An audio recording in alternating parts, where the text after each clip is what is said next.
मी Jaywant Hanuman Bhosale ward क्रमांक 14 मधून मी उमेदवारी मागितली होती।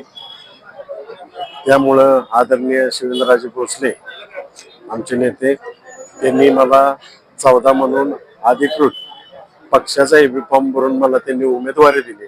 त्याबद्दल मी त्यांच्या मनापासून आभार मानतो।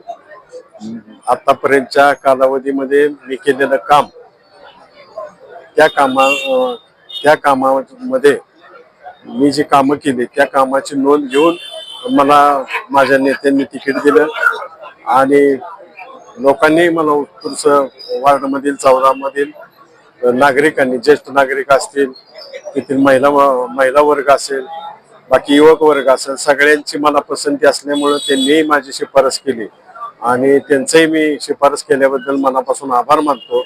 येणाऱ्या कालावधीमध्ये मी चांगल्या पद्धतीनं पहिलं जसं काम केलंय त्याच्यापेक्षा जास्त काम करण्याचा प्रयत्न माझा राहील। असंच मी काम करत राहील। तुमचे शुभ आशीर्वाद थोरा मोठ्यांचे माझ्या पाठीशी असावेत एवढी अपेक्षा व्यक्त करतो आणि दिलेलं पुन्हा एकदा जी उमेदवारी बाबांनी ज्या विश्वासानं दिली त्या विश्वासाला पात्र राहून मी काम करेन आणि पुन्हा एकदा मी माझ्या शिवेंद्र महाराजांचं मनापासून आभार मानतो। विकास कामांच्या दृष्टीने काही आपल्या योजना किंवा आराखडा काही आपण ठरवला आहे? शहराच्या दृष्टीने ज्या गरजेच्या गरजेच्या ज्या वस्तू आहे, गरजेनुसार आता वाढलेली लोकसंख्या, वाढलेली हद्दवाढ याच्यामध्ये एक वेगळा आराखडा करण्यासाठी असणारे अध्यक्ष, निवडून आलेली सगळी बॉडी हे सगळे एकत्र येऊन एक विजन ठरवलं जाईल। एकत्र आल्याशिवाय विजन होत नाही। मग शहराच्या समस्या वाढते, याच्यामध्ये कुठं उड्डाणपूल करायचे, कुठली शौचालय, कुठं काय आपल्याला करता येईल, कारण हे सातारा शहर आहे, हे राजकीय वारसा आहे त्याला आणि राजकीय वारसामध्ये ऐतिहासिक गाव म्हणून हे ओळखलं जातं।